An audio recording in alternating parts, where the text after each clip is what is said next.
Mga kwentong sumasa inyo. Mga damdaming sumasa puso. Kasama si Tony Aquino. Sumasa puso.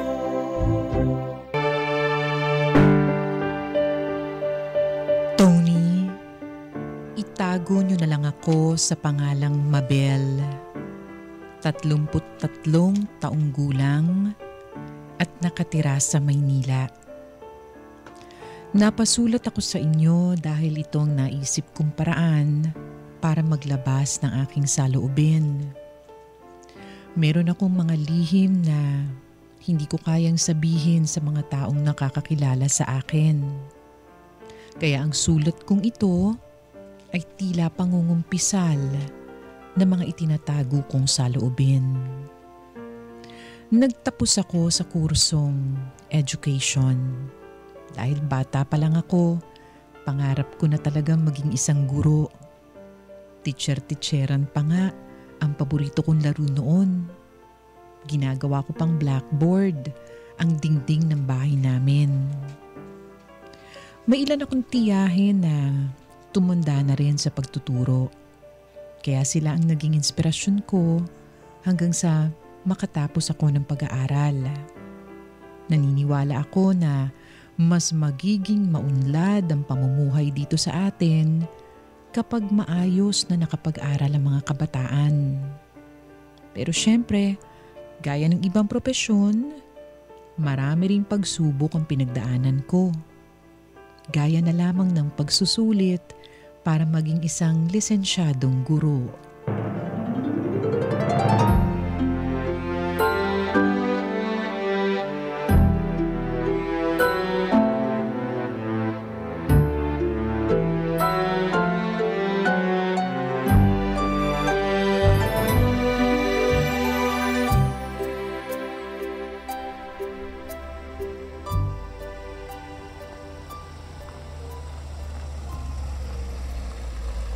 Babe, nandito na tayo.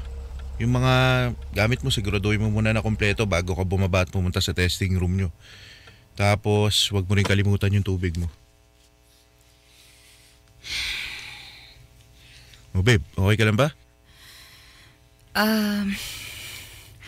Okay naman ako. Inaantok lang. Ha? Akala ko ba maaga ka natulog kagabi? Hindi ko kasi napigilan yung sarili ko na magbasa sa reviewer ko. Sobra kasi akong kinakabahan na baka mamaya wala akong maisagot eh. Kaya halos 3 oras lang ang tulog ko ngayon. Ikaw talaga oh. Ilang beses na kita sinabihan na mas mahalaga na nakapahinga ka at ang utak mo bago ka mag-exam. Kasi lalo kang walang matatandaan sa mga inaral mo kapag lutang ka. Pasensya na. Hindi lang talaga ako mapalagay eh. Pakiramdam ko nga parang sasabog na yung puso ko sa sobrang kaba. Paano kapag lahat ng mga nireview ko ni isa walang lumabas sa tanong? Ano nang gagawin ko? Sayang naman yung ilang buwan na pagre-review ko kapag nangyari yun. Relax ka lang. Hindi makakatulong sa'yo mag-isip ng kung ano-ano. Ang kailangan mo ngayon ay mag-focus ka, magtiwala ka sa sarili mo. Alam ko kung gaano ka katalino, kagaling at kasipag at kayang-kaya mo sagutin ang lahat ng mga tanong dun. Buti pa, yayakapin na lang kita para kumalma ka. Halika dito. Babe, kinakabahan talaga ako. Tama na yung kaba, relax ka lang. Panatag mo lang yung isip mo. Sige, ganito na lang. Para tuluyang mawala yung kaba mo, sundan mo lang ako. Inhale. Exhale. Inhale. Exhale. Yan, ganyan nga. John, salamat ha. Mabuti na lang nandito ka. Paano na lang kung wala ka? Baka himatayin na ako rito. Basta tandaan mo, lahat ng nasa exam ay matagal mo ng pinag-aralan. Alam mo lahat yun. At syempre, bago ang lahat, huwag mo rin kalilimutan na magdasal ha. Humingi ka sa Diyos ng gabay. Oo naman. Basta ipagdasal mo rin ako ha. Syempre naman. Kahit naman hindi mo sabihin lagi kang kasama sa mga panalangin ko. Salamat talaga. Napakaswerte ko talaga na naging boyfriend ko ang tulad mo. Tambola ka pa. Nga pala, pagkapasok mo sa loob, uwi na muna ako ha. Sasoli ko muna tong kotse ng pinsan ko tapos babalik tala ako bago matapos yung exams mo. Okay, sige. Walang problema. Basta galingan mo ha, kaya-kaya mo yan. Oo, kaya at kakayanin ko para sa pangarap ko. Sa pamilya ko at para sa'yo.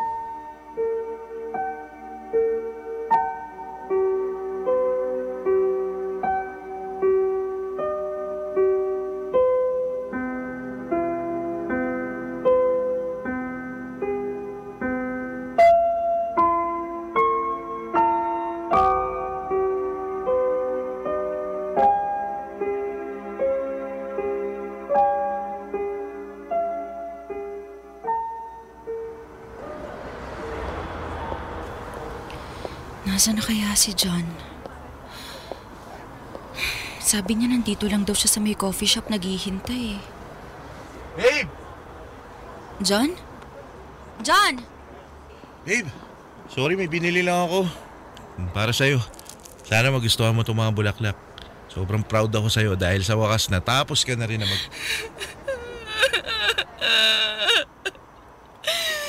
Mabel! Ba't ka umiiyak? Ano nangyari? Babe! Uy!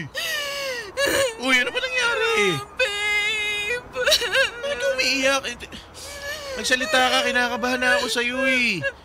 Babe, ano, may masakit ba sa'yo? Dadali ba kita sa ospital? Ano? Wala, walang masakit.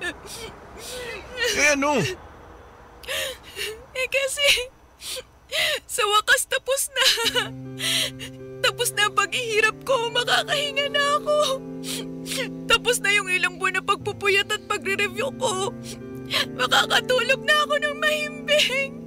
Magkakaroon na rin ako ng maraming oras para sa'yo. Akala ko naman kung ano na nangyari sa'yo. Pero tama ka. Pwede ka na magpahinga. Oo. Pero pansamantala lang. Ha? Bakit naman? Eh kasi, takot naman ang kaharapin ko. Ha? Takot saan? Takot na hindi pumasa. Tapos baka mamaya sa aming mga magkakaklase ako lang yung bumagsak. Nakakahiya kaya pag nangyari yun. Ano na lang yung sasabihin sa akin ng mga magulang ko at ng ibang tao? Cum laude ako pero hindi ako nakapasa. Sobrang nakakahiya yun. Tapos malalaman pa ng pamilya mo. Baka mamaya sabihin nila na humanap ka na lang ng iba. Paano nang gagawin ko kapag nangyari yun? Naku, yan ka na naman eh. Kung ano-ano na naman yung iniisip mo. Huwag mo masyadong i-pressure yung sarili mo. Mas lalo kang huwag maging negatibo. Sabi nga nila, di ba? Makapangyarihan ang isip ng tao. Minsan, kung anong nasa isip natin, yun yung nagkakatotoo. Kaya, sa halip na puro hindi magaganda yung nasa imahinasyon mo, dapat maging positibo ka. Ang isipin mo, pasado. Pasado ka. Ganun dapat. Paano nga kung hindi ako makapasa? Ayos lang yun. Di kumuha ka ulit ng pagsusulit. Marami naman dyang nakakailang take bago pumasa. Kaya huwag kang panghinaan ng loob. Hindi natatapos yung buhay mo nang dahil sa isang pagsusulit lang. Isa pa, lisensyado ka man o hindi, marami ka pa rin pwedeng gawin. Trabahong pwedeng pasukin.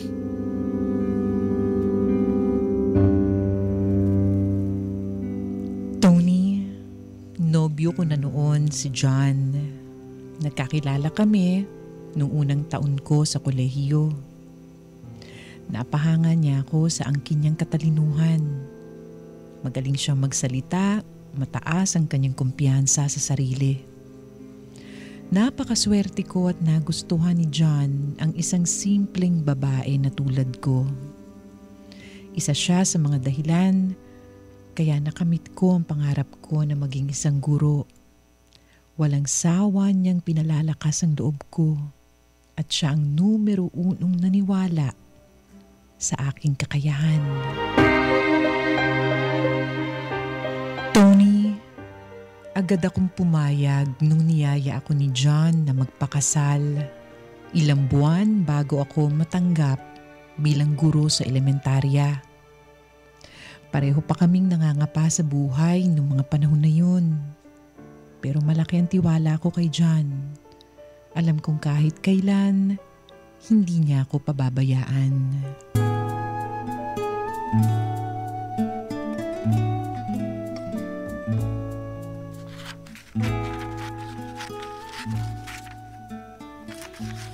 Naku, hindi ko pa pala tapos yung isang design na gagamitin sa stage mamaya. Tapos yung props ng isang estudyante ko nasira pa. Paano na kaya to? Mabel, yung kape mo malamig na. Hindi mo pa rin ba iinumin yan? Tsaka yung tinapay mo, hindi mo pa rin binabawasan. Nakaligo na ako at nakapagbihis, hindi ka pa rin nag-aagahan. Oo nga pala, nawala na sa isip ko. Bakit ba hanggang ngayon aligagang aligaga ka? Kagabi ka pa ganyan ah. Ay, hindi pala. Nung isang araw pa. Kasi, yung program sa school ako ang punong abala. Kulang kami sa staff. Kaya, ang dami ko pang hindi naayos. Tapos nasira pa yung isang props ng isang estudyante ko. Kitang-kita pa naman yun sa stage. Pati ba naman props, ikaw pa rin yung gumawa? Oo. Alam mo naman na akong advisor nila, di ba? Tapos, mas maganda rin kasi na isang tao na lang ang gagawa para pare-parehong itsura. Parang di naman yata tama yun. Napakarami tuloy ng ginagawa mo. Paano mo madadala lahat ng yan sa eskwelahan? May mga lettering ka ba dyan at kung ano-anong burloloy? Ayun na nga sanang ipapakiusap ko sa'yo eh. Na ano? John, huwag kang magagalit ha. Baka pwedeng huwag ka na munang pumasok. Ha? Tulungan mo muna akong dalhin ng lahat ng yan sa school at saka baka pwedeng alalayan mo muna ako ngayong araw. Kailangan ko kasi ng katulong sa pag-aayos ng stage. Mabel, ayos ka lang ba? Kailangan kong pumasok. Meron kami importanteng meeting ngayon. Tsaka, ba't di ka nalang humingi ng tulong sa mga co-teachers mo? Ang lagay parang ikaw lang ang tao sa buong faculty nyo.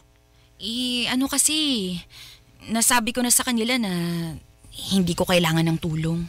Ha? Sinabi mo yun? Oo. Nandun din kasi yung principal namin habang nagmi-meeting kami tungkol sa program. Alam mo naman na bago lang ako dun kaya kailangan ko magpakitang gilas. Lahat ng teachers dun ganun kaya hindi ako pwedeng magpahuli. Diyos ko naman, Mabel. Hindi biro tong responsibilidad na inaako mo. Kaya pala natambakan ka dyan kasi kagustuhan mo rin naman pala eh. Kahit paano kinaya ko naman ah. Nagkataon lang din talaga na kailangan ko ng tulong mo. Alam mo naman na matagal na panahon kong hinintay na maging isang guro, di ba? Kaya gusto kong ipakita sa kanila na bukod sa pagtuturo, magaling at maaasahan din ako sa ibang bagay. Pero hindi naman yata tama na akuin mo lahat. Tapos pati ako dadamay mo May trabaho din ako na dapat gampanan. Kaya pasensya ka na, hindi ako pwedeng umabsent ngayong araw eh. Diyan naman, minsan lang naman ako humiling sa'yo eh. Mabel, kahit ngayong araw lang, pagbigyan mo na ako, sige na. Seryoso ka ba? Maawa ka na sa akin. Kailangan ko lang talaga ng tulong mo. Unang event ko to sa school. Ayokong pumalpak. Ayokong mapahiya. At ikaw lang ang maaasahan ko para hindi mangyari yun. Sige na. Sige na naman, John. John. Oo na, sige na. Tutulungan na kita. Talaga?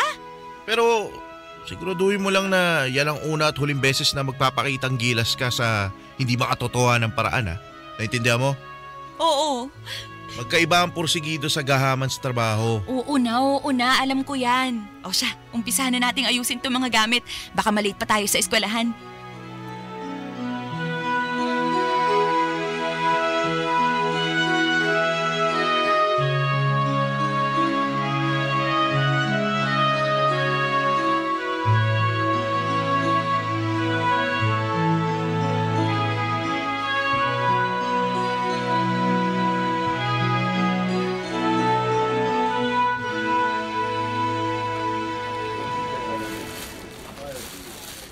John, matagal ka pa ba magbabalot?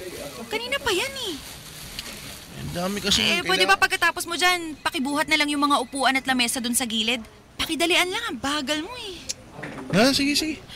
Tapos yung mga kurtina pala na ginamit kanina sa stage, hindi pa naaalis. Patanggal na rin ako ha, hindi ko kasi abot. Teka, Mabel. At saka isabay mo na rin pala sa pagtanggal yung bulaklak dun sa may taas para isahang hugutan na lang. Ayusin mo yung pagtanggal wag bara-bara at baka pwede pang magamit yun sa susunod. Mabel. John, kilos na! Sabihan mo ako pag natapos mo na yun kasi marami pa tayo. Mabel! Mabel! Oo! Pwede ba isa-isa lang? Oo nga. Isa-isa lang naman yung mga sinabi ko Bakit?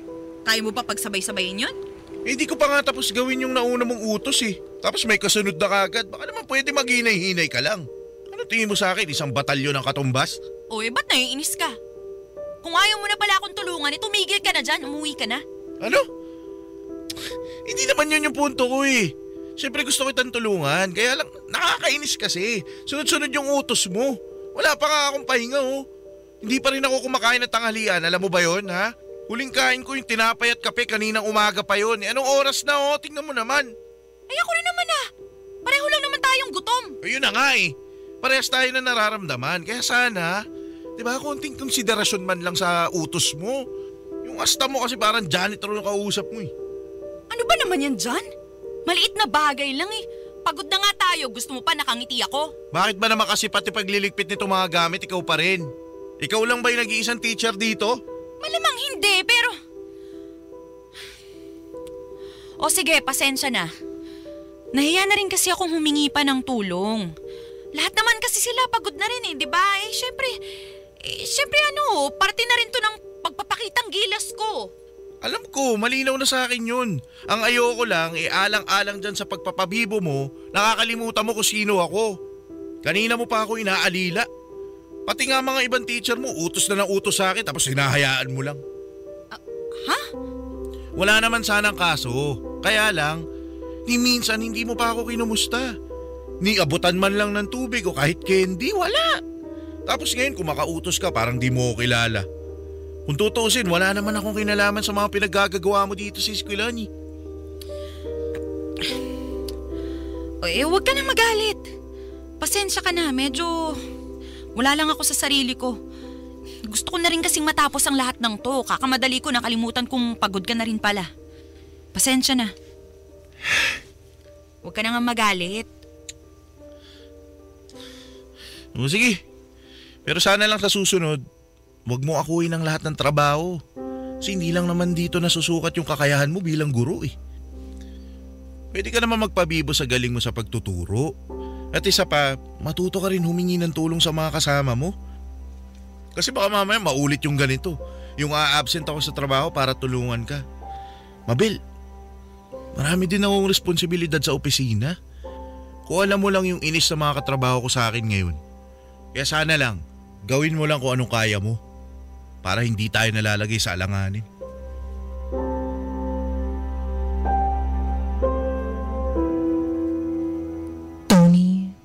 Nagsorry ako kay John noong mga oras na yun. Pero sa totoo lang, inis na inis ako sa kanya. Meron akong layunin at gustong patunayan sa mga kasamahan ko sa trabaho. Kaya hindi ko kailangan ng pag-iinarte niya. Dinaig pa niya ako sa pagiging emosyonal. Sa totoo lang, nagulat din ako sa aking sarili. Hindi ko naisip na magagawa kong mapikon sa asawa ko. Pero mula nang maging guro ako, may nagbago sa akin eh. Tila mas naging klaro ang pananaw ko sa buhay. Mas umigting ang pagmamahal ko sa aking propesyon. At mas nagkaroon ako ng gigil para ibigay ang lahat ng aking makakaya.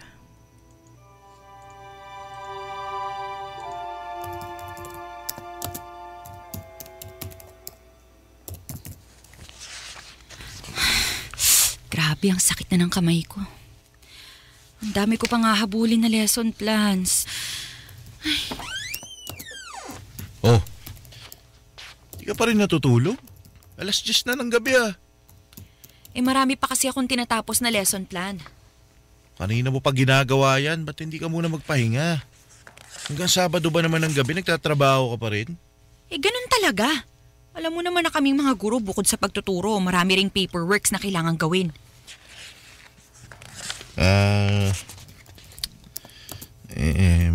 Matagal ka pa ba dyan? Medyo. Bukas na lang yan. Hindi pwede. May lakad tayo bukas, diba?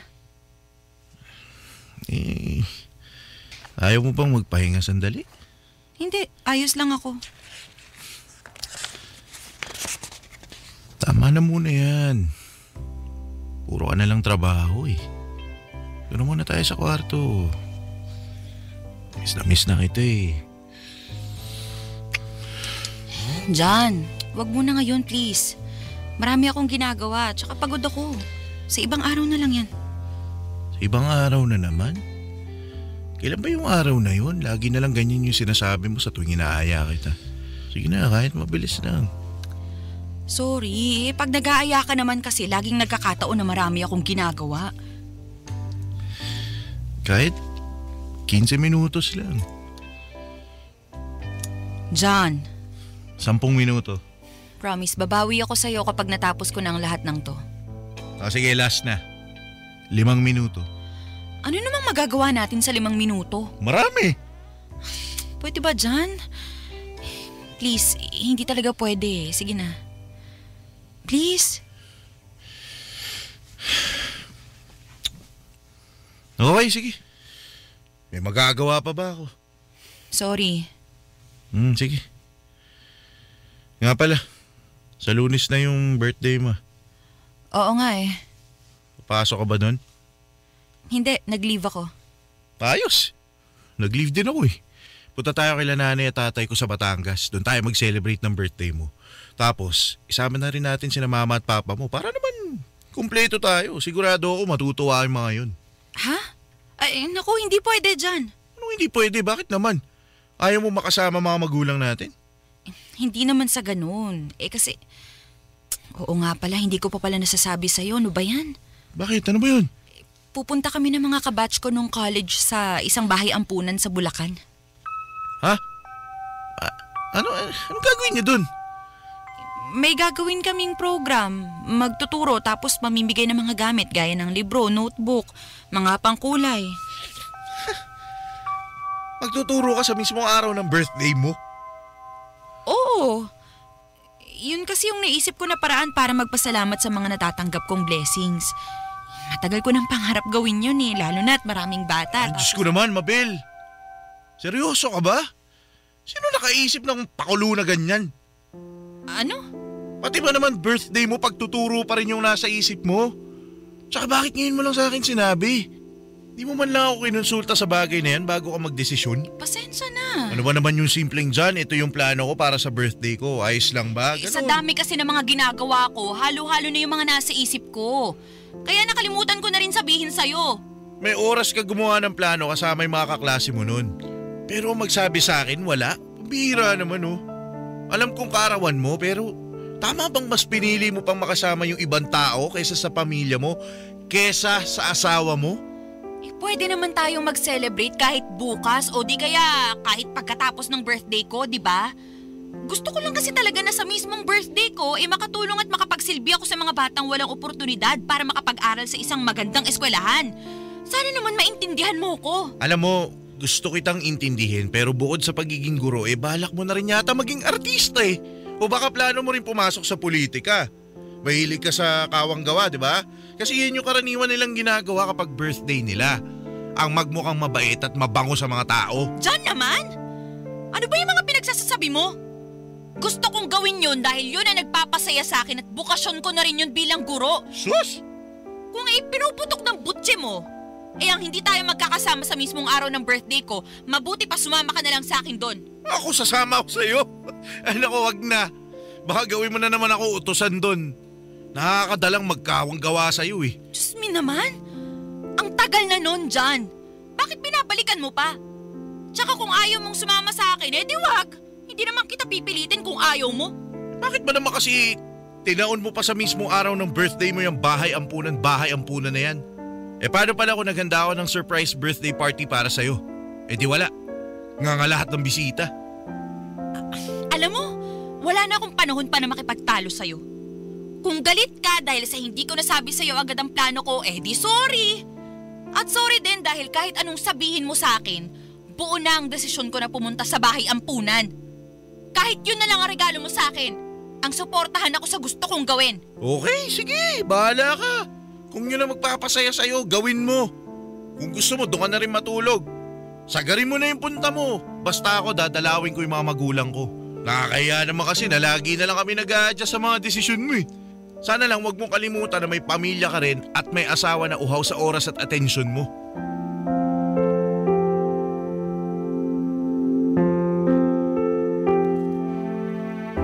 Tony, alam kong hindi lahat ng tao ay maiintindihan ang sentimiento ko. Gusto ko lang naman gumawa ng mabuti sa kaarawan ko.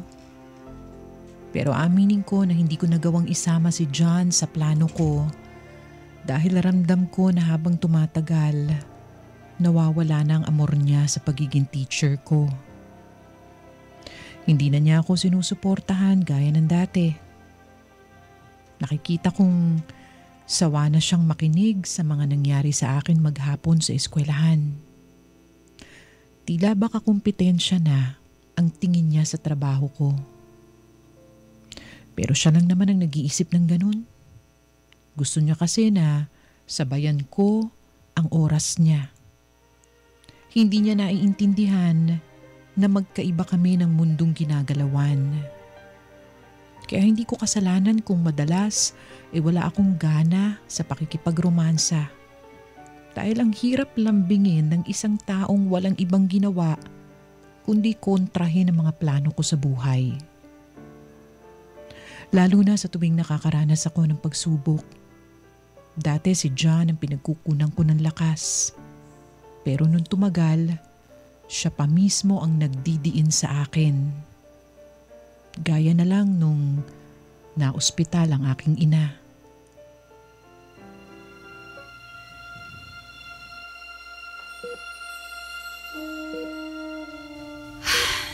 Diyos ko, paano na kaya to? Mabel, John, buti dumating ka na. pasensya na, nahuli ako. Sobrang traffic eh. Gitgitan kahit saan ka magpunta. Kumusta na si Mama? Eto, kailangan daw operahan sa puso. Ako, malaking pera ang kailangan sa ganyang operasyon eh. Sa pagkakaalam ko, kalahating milyon o baka halos 1 milyon ang aabutin sa mga ganyan. Oo nga eh. Hindi ko nga alam kung saan kami kukuha ng pera para sa pampa-opera ni Mama. Kahit na maibenta namin yung sasakyan ni na Mama at Papa, hindi pa rin yun sasapat. Tapos iba pa yung pambayad dito sa bill sa ospital. Ay, hindi ko na talaga alam kung anong gagawin namin. John? Nakakahiyaman pero magbabaka sakali lang sana ako. Baka may sobra kang perang na itatabi dyan. Baka pwedeng mahiram muna namin sa'yo. Kahit na pandagdag lang dito sa pambayad sa bill sa ospital. Meron pa ako sa bangko, mga 15,000. Wala naman kasing natitira na pera sa akin gaano dahil bukod sa bahay na hinuhulugan natin buwan-buwan, babayad pa ako ng kotse. Oo nga pala. Magkano lang ba yung perang na itatabi mo sa'yo? Wala pa yatang 10,000 yung perang hawak ko eh. Alam mo naman na hindi ganun kalaki ang sweldo ko bilang guro. 10,000 yun lang ang pera meron ka? Yun lang yun na itatabi mo? Oo. Sa tagal mo nagtatrabaho? Diyan naman. Siyempre nagbabayad tayo ng bills.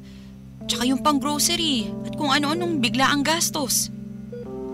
Ibig sabihin hindi ka talaga nakakaipon ng matino?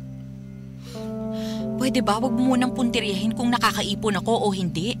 Hindi yun ang importante ngayon. Mabel, ang sa akin lang, bilang ako naman ang malaki ang sagutin buwan-buwan. Akala ko nakakapag-ipon ka.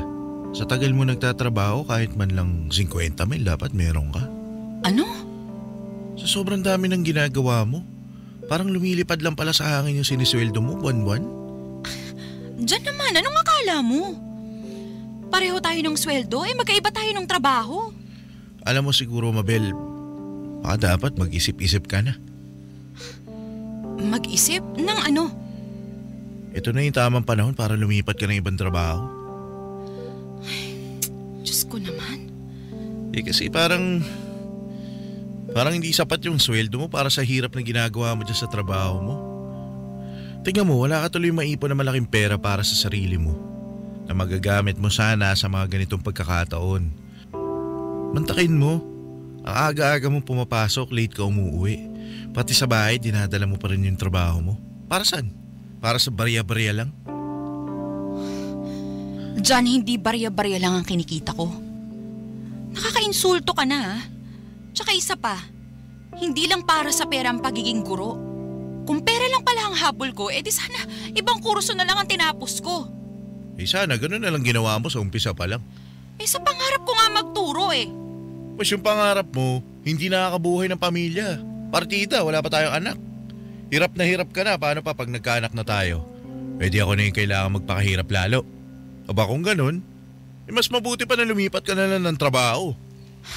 Ibang klase. Ang dami mo na namang sinabi.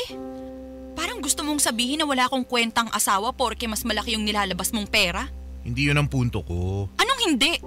Ang gusto ko lang, buksan mo yung isipan mo na sumubok ng ibang trabaho. Lalo na ngayon, nakikita mo na yung sitwasyon. Wala ka halos perang mailabas para sa pampagamot ng mama mo. Ano, lagi na lang ganon? Lagi kang walang wala? Oo, tama ka. Wala akong sapat na pera. Hindi kasing laki ng kinikita mo ang sweldo ko. Pero masaya ako sa ginagawa ko dyan. Masaya ako sa pagtuturo ng mga bata. Sus, yun naman lagi mong dahilan Masaya ako. Pero hindi porket masaya ka sa isang bagay, yun na lang lagi yung pipiliin mo. Sige, subukan mo, pambayad mo sa ospital yung saya mo. Tingnan natin kung tatanggapin nila. Subukan na natin, di ba? Alam mo, imbes na makatulong ka sa akin ngayon, mas binibigyan mo pa ako ng problema sa mga sinasabi mo Dapat nga bilang asawa ko, ikaw ang nagpapalakas ng loob ko. Pero anong ginawa mo? Minamaliit mo pa yung propesyon ko. Samantalang hindi mo alam kung ganong sakripisyong ginawa ko para makarating ako sa kung saan man ako ngayon. Siguro para sa'yo napakababa pa ng level ko. Pero para sa akin, malaking karangalan ang matawag kong sarili ko na isang guro. Mabel. Mabuti pa siguro umalis ka na lang muna dyan. Mas lalo mo lang pinapahirapan ang loob ko At kung ayaw mo akong tulungan, okay lang. Kaya naming magkakapatid gawa ng paraan to. Hindi kita kailangan.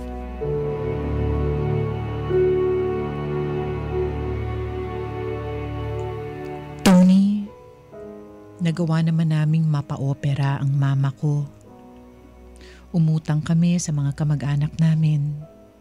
Hindi talaga ako humingi ni isang kusing kay John. At sa totoo lang, noong mga panahon na yun, tila pinagsisisihan ko na si John ang pinakasalan ko. Naglalaro na nga sa isip ko ang makipaghiwalay sa kanya. Paulit-ulit na lang kasi ang mga sinasabi niya sa akin. Sinasadya niya talagang puntiryahin ang pagiging teacher ko.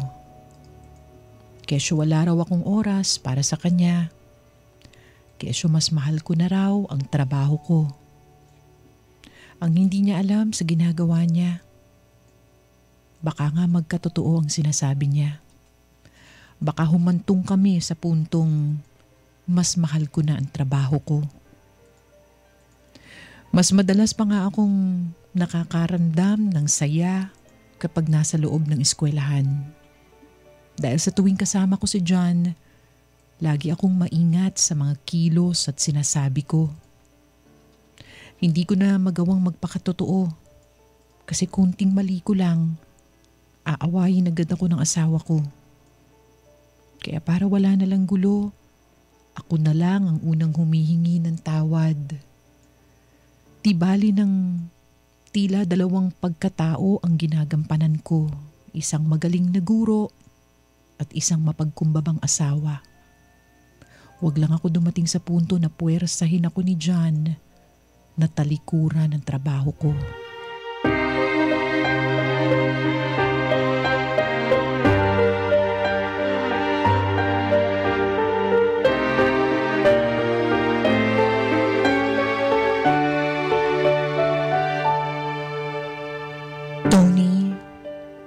Hinayaan pa rin ako ni John na ipagpatuloy ang pagtuturo. Lalo na nung pumayag ako sa kahilingan niya na magkaroon na kami ng anak. Wala namang problema sa akin yun dahil mahilig naman akong mag-alaga ng mga bata. Pero naging mahirap para sa amin ni John ang makabuo. 1 taon kaming sumubok bago kami nabiyayaan. Medyo maselan din ang naging pagbubuntis ko. Pwede ko pa rin namang ipagpatuloy ang normal kong mga gawain. Pero iwasan ko muna raw ang magpuyat at ma-stress. Ginawa ko naman ang mga payo ng doktor. Naging maingat ako sa aking sarili. Tiwala ako noon na mairaraos ko ng maayos ang aking unang pagdadalang tao.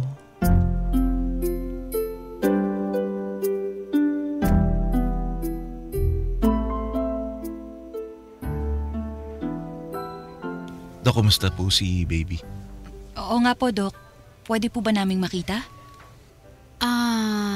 Sandali lang ha, may chinecheck lang ako. Bakit, Dok? May problema po ba? I'm going to be honest ha, hindi ko kasi makita yung heartbeat ni baby. Po? Ano po, Dok? Dok, baka naman may sira lang yung equipment na pang ultrasound na gamit mo, Dok. Kaya baka hindi ma-detect. Oo nga po, Dok. No, walang sira o problema tong equipment na ginagamit ko. I'm sorry pero mukhang hindi nagtuloy yung pagbubuntis mo, ma'am. Teka, Dok. Hindi nagtuloy? Ibig sabihin wala na yung baby namin? I'm very sorry.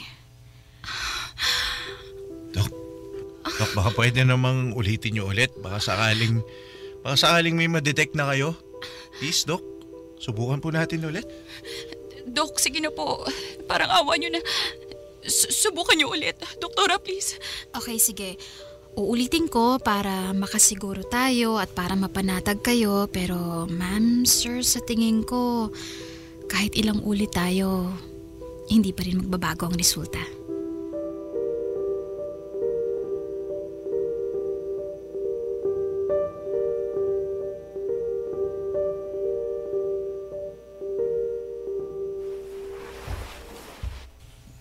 Ma'am, komportable po ba kayo sa posisyon nyo? Oo, nurse. Salamat. Sige po, ma'am. Paghintay lang po kayo muna dito. Babalik din po si Doc. Okay, sige. Salamat. Sige po.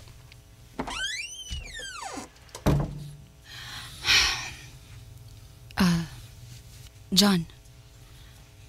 John. Huy, Bakit? bakit ang tahimik mo? Kanina ka pa hindi nagsasalita dyan, parang wala akong kasama rito. Ano bang dapat sabihin ko? Galit ka ba? Mabel, blanco yung isip ko. Aminin ko, sobrang nalulungkot ako at nadidismaya sa pagkawala ng anak natin. Bakit? Parang ang sama naman ang tingin mo sa akin. Parang may iba kang gustong palabasin. Bakit ako ba hindi nalulungkot? Kung anong nararamdaman mo ngayon, ganun din ang nararamdaman ko. Kung tutuusin ako nga yung mas dapat na ganyan ang reaksyon pero parang inuunahan mo pa ako. Ako yung nagbuntis. Alam mo, Mabel, oo nga, tama ka. Dapat ikaw pala yung mas malungkot. Dapat malungkot ka at makonsensya. Makonsensya? Tama bang narinig ko? Oo, makonsensya. Kasi di mo ba naisip na baka kasalanan mo kung bakit nawala yung anak natin? Anong sabi mo? Kasalanan ko? Bakit naging kasalanan ko? Talaga ba, John? Sinisisi mo ako sa nangyari sa akin? Bakit hindi? Noon pa lang sinabihan ka na ni doktora maghinay-hinay ka sa trabaho. Hanggat maaari nga daw nagpapahinga ka lang dapat. Pero anong ginawa mo? Parang wala kang naririnig. Tuloy ka pa rin sa pag-uwi ng trabaho sa bahay. Kanina nga lang aalis na lang tayo, nakaharap ka pa sa laptop at gumagawa ng exam o kung ano man yun. At Diyos ko, paano pa kaya pag nasa eskwelahan ka? Ano pa kayang pinagagagawa mo pag di ako nakabantay sa'yo? Baka nga tumatakbo-takbo ka pa John, ano bang pinagsasasabi mo? Hindi maaapektuhan ng simpleng pagtatrabaho ko lang ang bata sa tiyan ko. Hindi? Hindi! Sus! Tayo at upo lang ang ginagawa ko. Hindi ako nagtatatumbling doon gaya ng iniisip mo. Tsaka ginawa ko lahat ng bilin ng doktor. Lahat ng bitamina ininom ko. Kahit masuka-suka na ako sa gulay, tinitiis ko para sa baby natin. Lahat ginagawa mo. Maliban sa tumigil sa trabaho. Ang OA mo naman.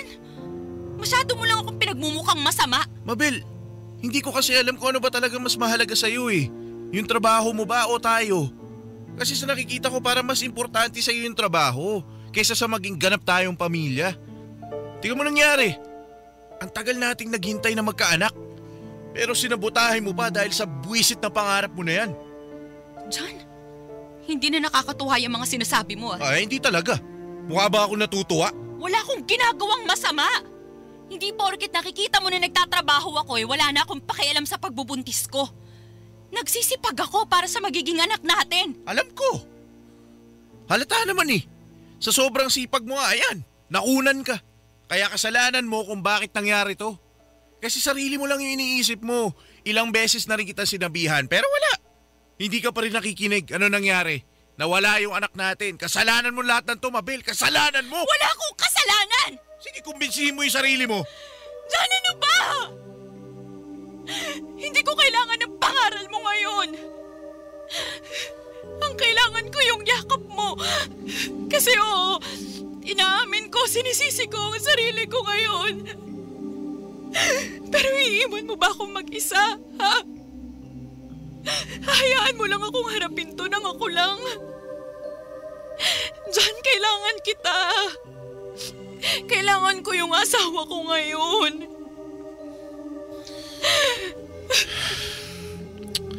Pasensya na, Mabel. Gusto ko na kasi maging ama.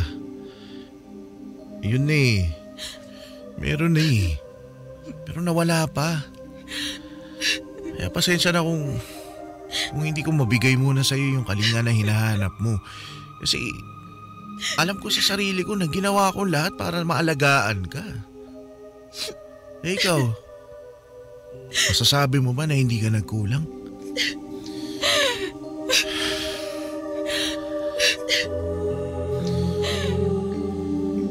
Tony, tinanggap ko lang ang mga masasakit na salitang ibinato sa akin ni John. Bandang huli, nagawa ko pang humingi ng tawad.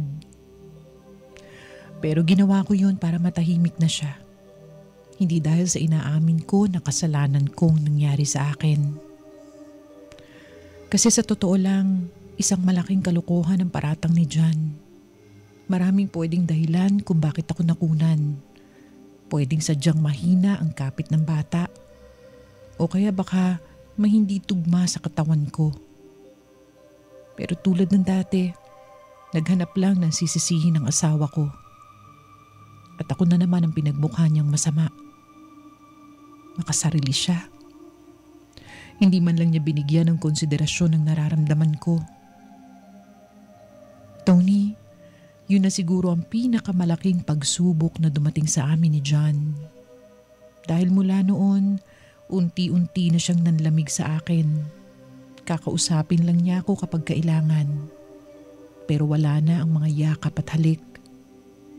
Ako naman itong panayang pag-amo sa kanya kahit mabigat sa loob ko. Dahil pag hindi ko ginawa yun, walang mangyayari sa pagsasama namin ng asawa ko.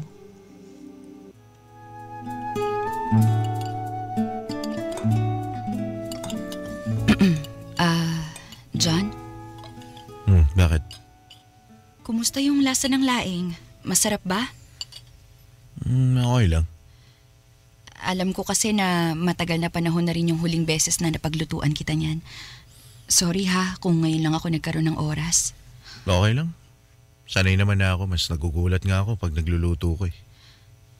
Hayaan mo. Mula ngayon, lagi na akong mamamalengke para naman hindi na galing kung saan yung kinakain natin. Hindi naman na kailangan. Sanay na ako. Bakit mo pa babaguhin yung nakasanayan? John. Mabel, alam ko kung anong ginagawa mo.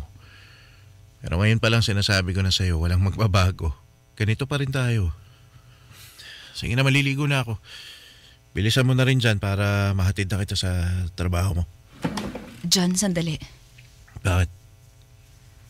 Alam kong galit ka pa rin sa akin. Matapos yung nangyari sa anak natin.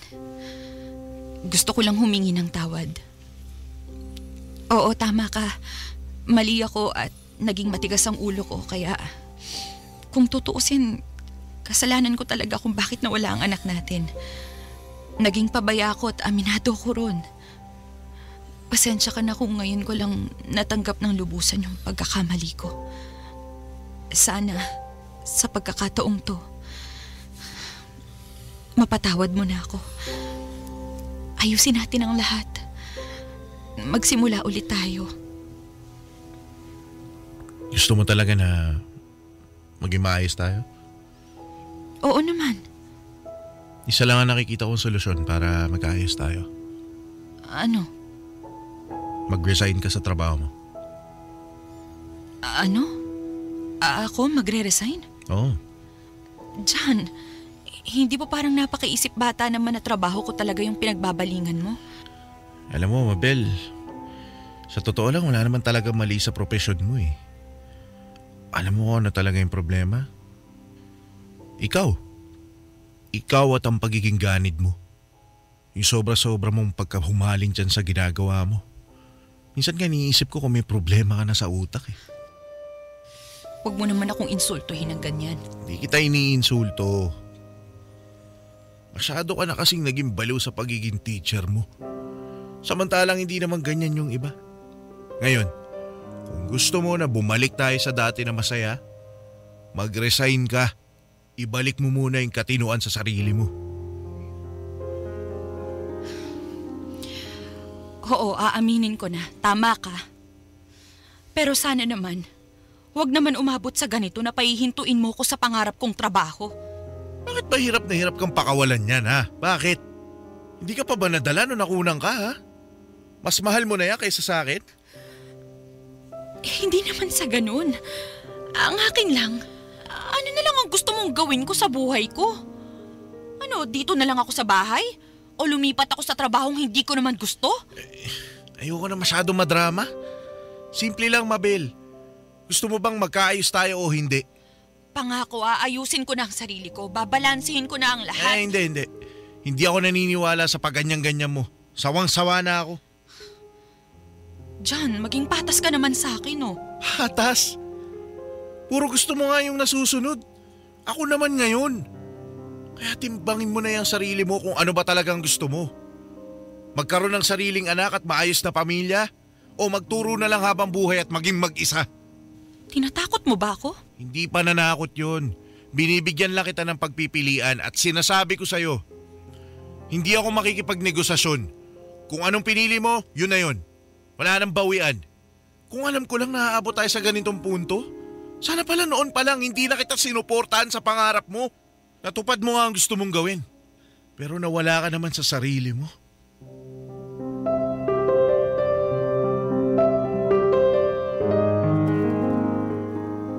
Tony, hanggang ngayon ay nakabinbin pa rin ang problema namin ni John. Hinihintay pa rin niya na pumili ako sa pagitan niya at ang aking propesyon. Naguguluhan ako. Pareho kong mahal ang dalawang aspeto ng buhay ko. Hindi ko kayang mamili. Hindi nga ako dapat mamili. Pero itinutulak na ako ni John sa sukdulan. Ano ba ang dapat kong gawin? Madudurog ang puso ko pag iniwan ko ang asawa ko. Pero alam kong magiging miserable ako kapag binitiwan ko ang pagtuturo. Hanggang dito na lang at salamat sa pakikinig sa aking kwento. Sumasa Puso. Sumasa Puso sa Super Radio DZBB. Kasama si Tony Aquino. Sumasa puso.